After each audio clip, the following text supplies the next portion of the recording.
Four teams going home really happy tonight. Two of them repeating as champs, while the other two are finally seeing that first place trophy. Hey Chris, standing with me right now is head coach for Rocky women's basketball, Wes Keller. Wes, last year you guys made it into the tournament, into the NAIA, but because you were the host team, and last year you said, I don't want to be in the NAIA unless we earn it. Tell me a little bit about that. No, you're exactly right. You know, last season didn't. It's against Butte. But it's with West and Butte where we start. The Golden Bears, #2 in the state at 4-1, while the Bulldogs at a respectable 2-3. West looking to separate from the pack and a four-way tie for that second spot at state. Hey guys, yeah, tonight is a student-athlete dinner for athletes and coaches who are participating in the NAIA tournament. But before all of this, one university stopped by Bitterroot Elementary to talk to those students there about their 5 core values. Loyola University out of New Orleans, Louisiana, has traveled thousands of miles to be here for the NAIA tournament. Last year, the Loyola Wolfpack visited Bitterroot Elementary, and they say they loved it so much, they decided to make a stop this year too. The team, along with students, played knockout and had a relay race. But it's the 5 core values that Loyola's head coach, Kelly Kennedy, wanted her team to use to connect with the students at Bitterroot. Respect, responsibility, sportsmanship, servant leadership, and integrity.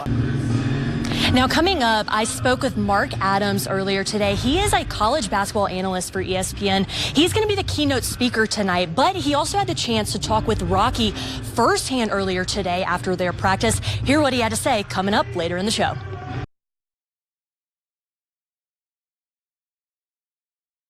Eventually, Rocky called. And while she is one of the few female coaches at Rocky, she's just one of the guys. They get me, and I get them. And coaching with a bunch of great guys, and our AD and our president, and it's so rewarding. I love coming to work. The hardest thing for Kelly when it comes to coaching is watching players leave and never seeing them again.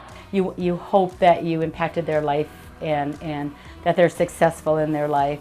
And just like many other coaches, it's the relationships Kelly enjoys the most. I love meeting new kids. I love talking them into coming to Rocky Mountain College and what we can do for them. I love seeing, turning them into successful young women. On a personal note, Kelly loves animals. I raised 3 calves on bottles once. I raised a couple of pigs. I mean, my husband won't let me have chickens, but I tried to raise bunnies. Did that once. Kelly and her husband have 2 grown daughters and several grandkids. 30-0. That is the record of the Miles City women's basketball team. And the reason for that undefeated record is this thing called chemistry, which the Lady Pioneers definitely have. Sneak the basket, okay? I played basketball, I've coached basketball at some different levels, and I've never been around a team that has this type of chemistry along with their basketball talent. Last year, I thought that I could never have a better team, like never ever. But this year, it's been amazing. Like, we're a real family. We're all together. We explain everything. We trust each other. The Lady Pioneers started the season strong, winning the preseason Mondac tournament. We kind of knew then it was going to be a pretty special season. Throughout the season, we've just had fun, stuck together, put in the work. So much time in the gym. 3 practices a day, 2-a-days, so it's all been worth it though. Nate Vogel is in his 2nd year as the Lady Pioneers head coach and has 6 international players on the team. The journey to the perfect season has not been the easiest. The biggest reason? Language barriers. When we first got people here last year, we got things figured out one way or another, but sure, there was a little bit of miscommunication and just simply things that I didn't know that they didn't know in terms of rules even. For the first month, I couldn't understand nobody pretty much. It's much easier this year. I just got more confident, and I think that it's the case for every international player. It's not just chemistry and the bond players have for each other. When you watch the Lady Pioneers, it's clear. Coaches continue to coach and players continue to play for a full 40 minutes. Our goal is truly not to win the game.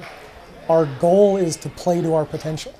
And with the stuff we've already talked about, the talent of our team, the chemistry of our team, we feel like if we play up to our potential and we get better every game, we should win.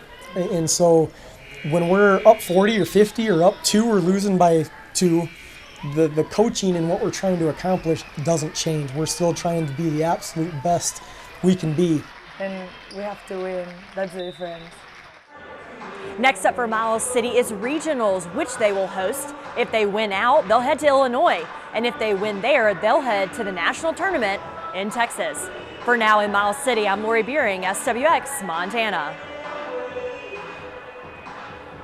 Hey, thanks for staying with us for sports. The Class AA softball season opens for all 3 Buhring schools this week as they traveled to Missoula for games Friday and again on Saturday. Last year, senior won 16 games, reaching the state tournament before losing in the 4th place game.